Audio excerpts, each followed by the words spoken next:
Sagalee dhaga'amame.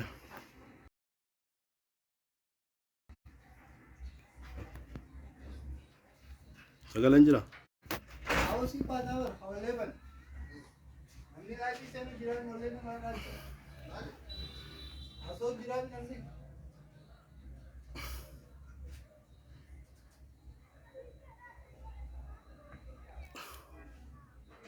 Haya. Ni dhaga'ama.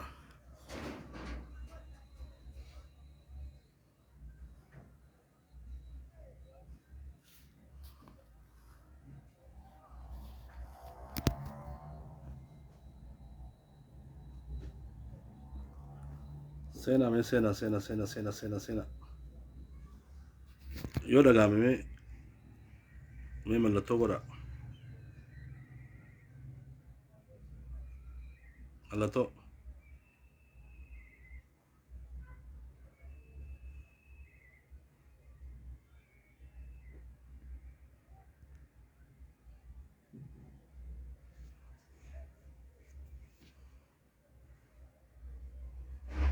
Mallattoo mee.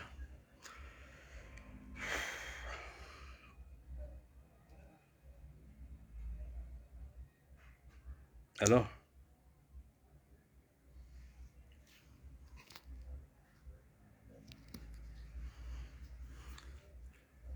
Ara sagalee tiyya haa godhaninsa. Wanti akkuma tokko jira.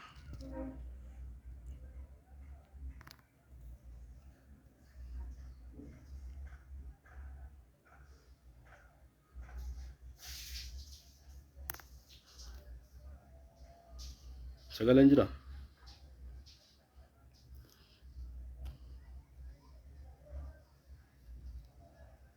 Hello. Galatooma.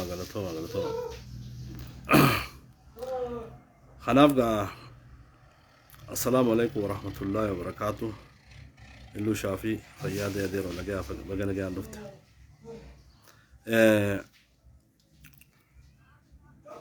Arrabeeta waan ajaa'ibaa irraayin haasa'u deema. Akkuma beekamutti beektaa saba keenya kanarraa saba Oromoo kanarraa waan hedduu takka waan nama dhibaatu jira. Wallahi dhugaa dubbachuudhaaf. Yeroo qabsoon Oromoo galma ga'uudhaaf qabsoon Oromoo gama bilisummaa deemuudhaaf deemu namni keenya siigaltee gandafaadhaan wal qooddan. Gandaa wal qooddan. Godinaa wal qooddan. Dhugaa dubbachuudhaaf wallahi to Oromoo tanarraa waan hedduu akka malee garaa nama nyaataati. Ummanni keenya kun ummanni Oromoo kun abaarsa qabamoo maali kan jiru waan hedduu akka malee nama dhibaate. Keessaafuu warri Harargee. Oromoo yeroo irraan tanaa yeroo qabsoon Oromoo akkana jabaattee qabsoon Oromoo fuula dura deemaa jirtutti yeroo Tigireen miliyoonni 5 miliyoonni 4 tokkummaadhaan qabsooytee ummata isaanii bilisoomsuuf mootummaa jabduu tana siigaltee rooraasaa jirtutti yeroo Oromoon gabrummaa hamtuu keessa seentee gabrummaadhaan dhumaa jirtutti yeroo Oromoon beelaan dhumaa jirtutti yeroo Oromoon diinagdeedhaan dhumaa jirtu kanatti ergama mootummaa tanaa fudhannee jirutti Oromoo waldii gurratti dalagaa jirra jechuudha dhugaa dubbachuudhaaf. Ergama mootummaati. Ilaalcha bilisiginnaa jennuun kana haa balaaleeffannu malee ilaalcha bilisiginnaa jennuun kana nutuu keessa jirra. Ati keessa jirta, an keessaan jiraate isaan keessa jiran.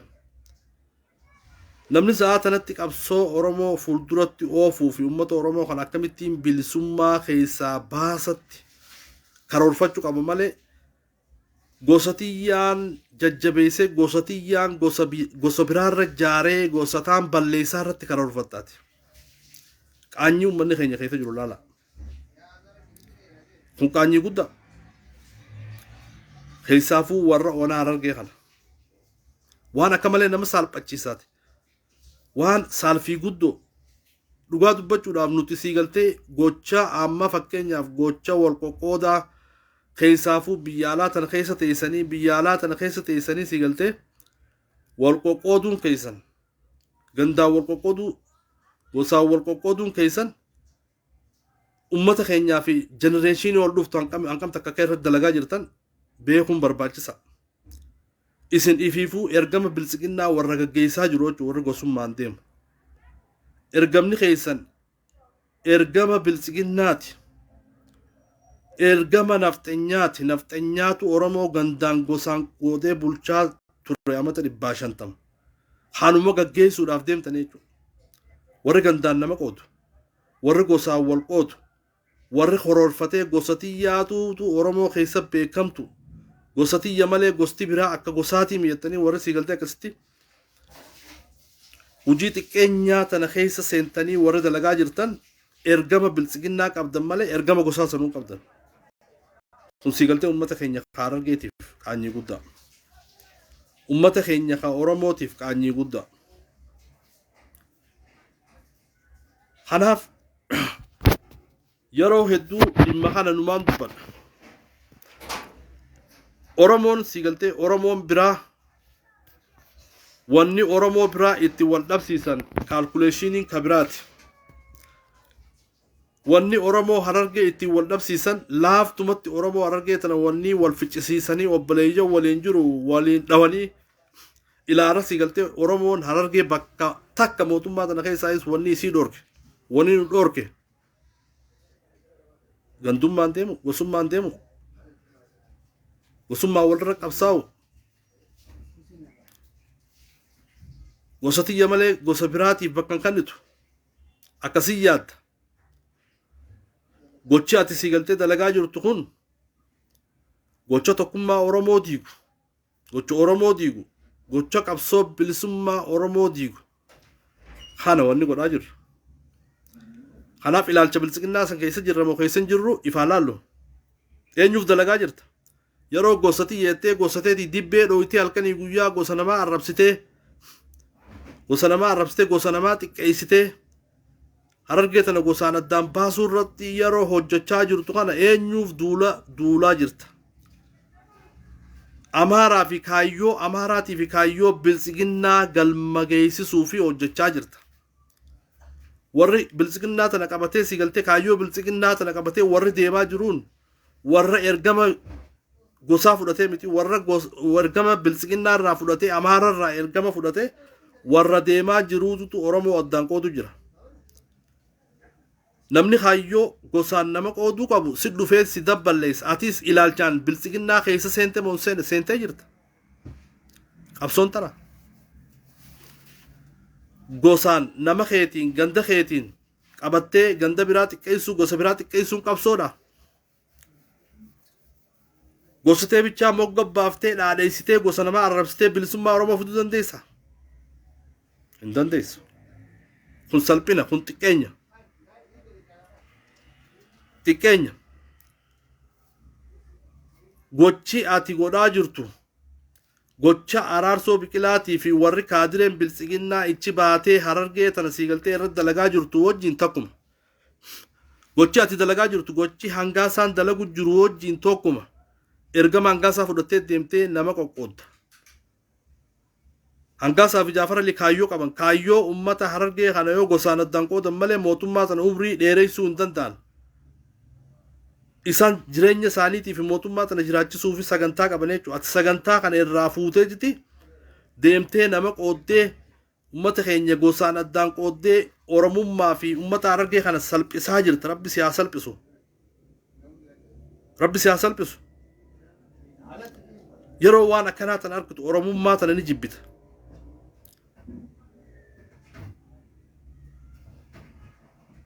Kanaaf karaa dogongoraa kana keessaa ba'a.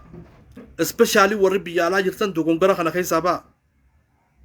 Isin gufuun uummata Oromoo addaan qoqqooddee siigaltee vaayirasii biyya warri dabarsaa jirtan. Warri biyya alaa keessa jirtan. Warra sammuun hin yaanne. Warra sammuun akka Oromummaatti hin yaanne. Akka Harargummaa warra hin yaanne. Akka gandaa warra yaadu. Akka gosaa warra yaadu. Ilaalcha kana keessaa ba'a. Ilaalchi kun Oromoon fayyadu keessaa ba'a. Yeroo qabsoon Oromoo siigaltee sadarkaa dhumaarra geesse kanatti kaalkuleeshinii ergama bilisiginnaa fudhatee jirti biyya alaa keessa teessee gosaan wal qoodda. gosaa wal qotta. Kanaaf ilaalcha gosaa wal balleessuu, ilaalcha wal xiqqeessuu, ilaalcha walirratti oofnee wal balleessuu kana keessaa bahuutu barbaachisa. Bahuutu barbaachisa. Kanaaf ilaalcha kana keessaa bahuutu gaariidha. Yoo ilaalcha kana keessaa hin baane gabrummaa uummata Oromoo irratti warri naqaa jiru, warri nafxanyaa jiratti Oromoo gabroomsuudhaaf karoora bilisiginna karoora nafxanyaa warri raawwachiisaa jiru warra gosaan deemu nu ta'uu hubadhaa. Nu ta'uu hubadhaa. Kun qaanyii guddaa. Kun salphina guddaa. Yeroo deemtee ati gosaan nama qooddee, gosa namaa xiqqeessitee, gosataan arrabsitee, gosataan faarsitee, yeroo namni tokko lole fiidee gama gosaa galchitee si galtee waan biraa bira kuttee jaarsaa jaartii si galtee kun gosa maarree jettee addaan diiguudhaaf bakka dalee durra hojii shiraa tana maaliif si galtee waan tokkummaa Oromoo jaarumaan daleen karoora dabaa kana maan dhiifne. Karoorri kun si galtee akka shari'aa islaamaatti haraami. Nama addaan qooduun garaagarummaa uumuun haraami. Gama kanaanis haraami. Gama biraatiin tokkummaa Oromoo waan diigaati. Amata 150 amata 100 abiyyiin jeessa warri mirkaneessaa jiru warra gosaan si galtee gosaan deemee nama qooduu dalagaa jiru. Isin ta'uu nu ta'uu hubadhaa. Wanni kun Oromoo irraan barbaachisu dhaabbadhaa.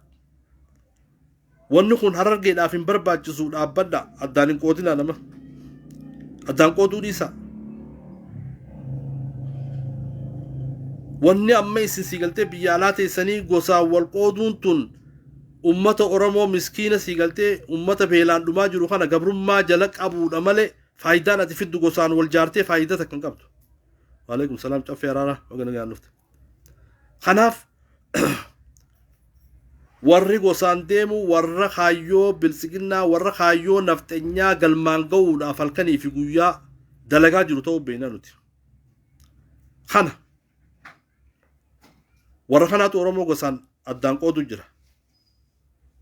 Warra kanaatu si galtee abiyyii tokkichi nafxanya abiyyii tokkicha kana jecha jimmaas arrabsuun hin barbaachisu. Jimma keessa qabsaa'ota hedduu jira. Wanni nuti goonu kun wanni nuti arrabni nuti goonu kun dhiibbaan namarra goonu kun arraan tanaan kan takkaan Oromummaa irraa nama fageessa. Diinan nama galcha. Waan akkanaa Oromoon irraa of qusachuutu barbaachisaa jechuudha. Waan Oromoo gabrummaa amata 150 akkaataan si galtee nafxanyaan itti nu qoqqooddee biyya sana itti bulchaa turte. Arrallee nuti si galtee bakka humna godhachuu kaanetti bakka qabsoon Oromoo galma ga'uu kaatetti kaalkuleeshinii gosaa si idduu naqaniiti ulii ati deemtee ganda kana keessa waa'ee qabsootiif waa'ee tokkummaa Oromoo dhiiftee tana ganda keessa fuutee xaasaa kee fuutee ganda keessa deemtee ummata keenya gosaa wal qooddan. Kun si galtee Oromoo irraan barbaachisu. Harargee irraan barbaachisu.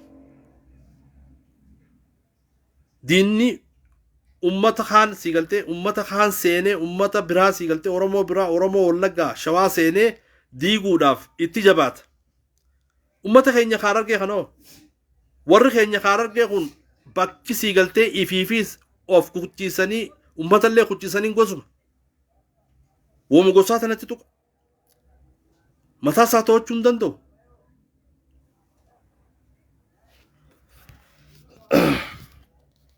Mataa isaa to'achuu hin danda'u.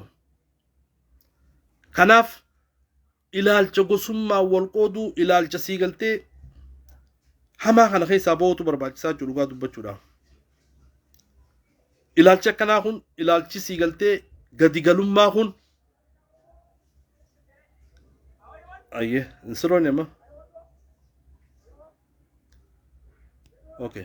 Ilaalchi akkanaa kun ilaalcha si galtee amata 100 abiyyiin dubbate san kan nurratti mirkaneessuu jechuudha dhugaa dubbachuudhaaf. Kana eenyu godhaa jira?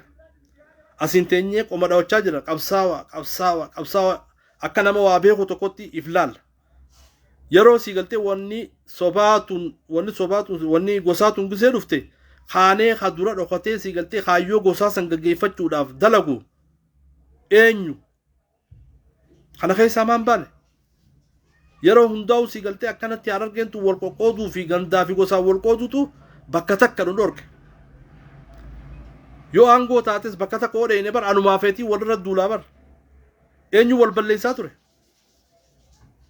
ummata si galtee eega amata 27 wayyaaneen qabatsan ummata godina isaa guyyaa tokko bulcheen been eenyu maalirraa kun anaafetii wal qoqqoota achi gubbaa teenyee wal qoqqoonna wal dhiibna qabsoo bilisummaa oromoo taates hadura si galtee wal balleessee shira walirra yaadee wal ajjeesaa ture eenyu nuti ummanni kaa waliin ajjeessan ummanni kaa waliin ajjeessan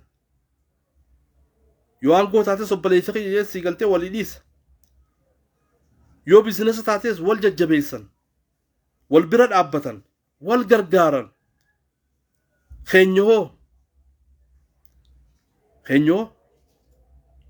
bakka takka keessan jirtu Harargeen bakka takka keessan jirtu warri qabsoo si galtee qabsoo tana keessa qooda guddaa qabu si wanni akkana si godhe maali gandaan deemta gosaan deemta wal qoqqoodda obboleessa keetii bakka hin kannitu dogongora obboleessa keetii sirreessuudhaaf si galtee itti dhiyaattee sirreeffamaaf hin deemtu balaaleeffachuu fi maqaa xiqqeessuudhaaf deemta kun si galtee haafuu qaba oromoo harargeerra kun waan salphinaati karaa salphinaa keessa jira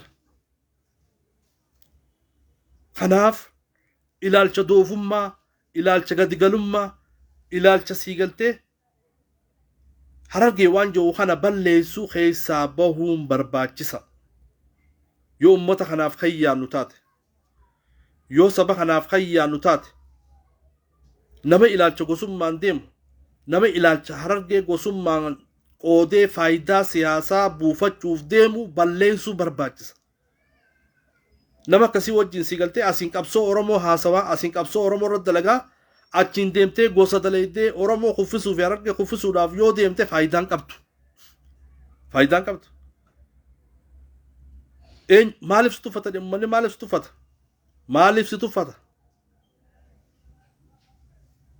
qoqqooddii ati obboleessa kee qooddu obboleessa kee xiqqeesstu obboleessa keetiif bakka hannuu dhabuurraayi bakka takka dhabde warri harargee dhugaa dubbachuudhaaf tanaaf bakka dhabne qabsoo oromoo keessattis yoo ati si galtee ilaalcha gaarii jalqaba obboleessa keetii nama harargeetii bakka kannitee kabajaa kannitee fi yoo ati si galtee isa ulfeessite gama si galtee ulfina biraatti akka oromoottis ilaalcha gaarii ummata oromoo kaaniifillee qabaachuu dandeessa ilaalcha kana keessa akkamitti ba'uu dadhabne ilaalcha salphinaa kana keessa akkamitti ba'uu dadhabne dhugaa dubbachuudhaaf waan akka malee garaa nama nyaatu oromoon ilaalcha kana keessa oromoon harargee ilaalcha doofummaa kana keessa ilaalcha si galtee yeroo hundaa'u nuti wal sakaallee maqaa wal xiqqeessinee gosaan wal qoonnee wal balleessuu tana arraan tana oo nuti si galtee obboleeyyan keenya si galtee noolee aalaa qaallu maarre jennee oo nuti kanatti kan wal qoonnu taate nuti wal xiqqeessinaan ambillee nu xiqqeessa kana keessaa ba'u dhugaa dubbachuudhaaf biyya alaa teessee si galtee ummatan balleessin ummanni biyyaa waan ati deemtuun tana gosummaa ati deemtuun tana gandummaa ati deemtuun tana beeku ummatan balleessin ummata waan hin taane nimin as gubbaa teessee si galtee waa'ee gosaa dhaadheessaan oolin gosa feete dhaadheessaa ooli gosti bakka takka naman geessitu yoo nama kuffifte malee yoo si xiqqeessite malee si xiqqeessitee si dhabamsiifti gosummaan akka shari'aattis namummaarraa si baafti ati galuu biyya alaa tana keessa teesseetiti ummata keenya gosaan qoodda bakka takka gisee dheeyte gosaanii si galtee gosati yeettee firaasharraa duraa gabbuuta yaa salphata ummata si galtee osoo beekumsa qabu gosummaadhaan kufe warra gosummaan kuffifte warra harargee malee nagarreera warra bakka takka gahuu hin dandeenye osoo ilaalchaan wal xaxxanii biizinasa keessan jirtan aangoo keessan jirtan bakka takka keessan jirtan warra rabbiin salphise salphatoo kanaaf ilaalcha kana keessaa bahuutu barbaachisa teessee karoorfatta qabsoo oromoo tana gaafa oromoon bilisoomte dhiiroo nuti maal taanettee karoorfatta dura ilaalcha gosaa kana keessaa bahi nama ilaalcha gosaa tana keessaa bahuu dadhabeetu waa'ee oromoo aangoo oromoo barbaada dura namni kana keessaa bahuutu barbaachisa nama salphina kana keessaa beetu waa'ee Oromootii fi Oromiyaa bulchuu fi biyya san bulchuu yaadaa jechuudha. Ati ilaalcha kana keessaa bahuu dadhabnee jirra. Ilaalcha kana keessaa bahuutu barbaachisaa jechuudha dhugaa dubbachuudhaaf. Ilaalchi kun ilaalcha hamaa. Kanaaf waan akka malee nama dhaga'amaati. Yeroo nuti siigaltee arraan tana warri biyya alaa taa'ee waa'ee gosaa hafarsee wal qoqqoodee siigaltee kaanis boombii walit darbinee maqaa wal xiqqeessinee akkana kun dhalli Oromoo jenereeshiniin Oromoo joolleen ammoo ol guddatu maal nurraa baratti? Maal nurraa baratti? Kanaa nuti wanni siigaltee qaraatiin nuti qaraasifnu tana. Wanni dhaloota qaraasifnu tana. Gosummaa dhaalchifna gosummaadhaan wal qoqqooduu fi nama gositeetii kabajii nama kaan xiqqeessii qaraasifna ijoollee Oromoo. Tana faayidaan biyya alaa teessee fi siigaltee qoma dhaawattuuf Oromummaadhaaf tana wanni baratte. Salphina kana keessaa ba'a. Waan akka malee nama salphisaati. Waan akka malee nama qaanyeessaati ummata Harargeerra. Wanni biyya keessatti qabsoo Oromoo tana gufachiisee Oromoo qabsoodhaaf akkan hiriirre godhaa jiru. On Harargee kana keessatti ati ka biyya alaa taa'ee warra keessaniin siigaltee silkii dawwalee waa'ee gosaatti odeessu kanaatu qabsoo Oromoo of duuba deebisaa jira beeka. Waa'ee tokkummaa Oromoo ittiin dubbattu yeroo bilbilaan warra dubbiftullee waa'ee gosaa itti dubbatta. Dhalli Oromoo ijoolleen Oromoo abdii kutattee wanni waraana dhumu jirtuuf waan nuti godhaa jirru hammeenya nuti godhaa jirru irraa jecha abdii kutatanii Oromoo irraa abdii kutatanii saba kanarraa abdii kutatanii gochi nuti dalagaa jirru saba kanarraa jenereeshinii Oromoo akka abdii kutatu godhaa jirra. Kana keessaa ba'a. Oromoon ilaalcha hamaa ilaalcha tortoraa kana keessaa bahuutu barbaachisa. Asiin gosummaa gaggeeffattee asiin addaan nama qooddee bilisummaa barbaada. Bilisummaa sanitti akkan geenye siituu gosaan nama qoodee gandaan nama qoodee uummata Oromoo addaan qoqqoodee namni kun abdii kutatee akka siigaltee bilisummaa tanaaf hin falfanne akka diinaantu akka amaaraan salphatu ka godhaa jiru nuti. Ilaalchi kun siigaltee ilaalcha Oromoodhaaf faayidaan qaba. Ilaalcha xiqqaataa kana keessaa yoo baate malee bilisummaan ati hawwitu hin jirtu dhugaa dubbachuudhaaf. Qabsoon ati hawwitee siigaltee woboon akka Harargeetti maaliif gad dhaabbachuu dadhabne kan jiru eenyu ka gufuu ta'aa jira. Woboo sanbar akka Harargeetti yoo gad dhaabanillee ifiifuu ilaalchaan wal hin dhiiftu dhugaa dubbachuudhaaf. Ilaalchaan wal bulchuu dandeessi. Kanaaf haalli siigaltee kufaatii hamaa nuti keessa jirru keessaa bahuutu barbaachisa. Kanaaf akka malee siigaltee dubbiintu waan nama aarsaati. Waan nama dhagaamaati. Kanaaf ilaalcha baara gosaa kana daakurraa dhaabbachuutu barbaachisa. Ilaalchi Oromummaa nu keessatti haa uumamu. Ilaalchi Harargummaa nu keessatti haa uumamu. Yeroo waa godhuu deemnu akka Harargeetti akka Oromootti waa godhuutu barbaachisaa jechuudha. Abbootiin teenya uummanni keenya kaleessa bara tokkummaadhaan qabsaa'anii jirti gosaaf hin qabsoofne bara jaarraa abbaa gadaa faan gosaaf hin qabsoofne elama qulxuu faan gosaaf hin qabsoofne Oromoof qabsaa'anii jirti ashaaraa bareedaa tan tokkummaa nu bira dhiisanii deemanii jechuudha. Arraan tana waan isaan jaansan dagannee nuti ilaalcha yookaan bahara gosummaa daakaa jirra kana keessaa pilees abaanu. Hammeenya gosummaa kana keessaa abaanu. Wal qoqqooduu kana keessaa abaanu. Wal qoqqooduun dhugaa dubbachuudhaaf bilisummaa Oromootii fi qabsoo Oromoota galma ga'uu deemtu tana waan hanqisaati. Rabbi sodaadha. Wal qoqqooduu dhaaba. Tokkummaadhaan qabsaawa. Ilaalcha xiqqeenyaa siigaltee wal xiqqeessuu maqaa wal balleessuu dhaabbachuutu barbaachisa dhugaa dubbachuudhaaf. Ani kanumaan jechuu barbaada. Kanaaf yeroonis salaannis ga'ee jira. Nagaan jiraadhaa. Aadaa abbootii teenyaa, aadaa jaarraa abbaa gadaa, elamoo qilxuu ilaalcha siigaltee Oromummaaf qabsaa'uu san ilaalcha sanitti deebi'uutu barbaachisaa jechuudha. Ilaalcha siigaltee amma doofummaa, hawallaalummaa, kan siigaltee obboleessa kee xiqqeessitee obboleessa kee xiqqeessitee maqaa balleessitee Oromoon galma geessisaa gosatiyyaan galma geessisa keetu sun hin milkooytu waan kana keessaa siigaltee namni keenya Harargee ispeeshaalii ba'uu qabaa. Kanaaf hanqalumaan jechuu barbaadaa galatoomaa fayyaadaa hundi keessanuu galatoomaa xiqqoo siigaltee wanni turilleen nama aarsiti.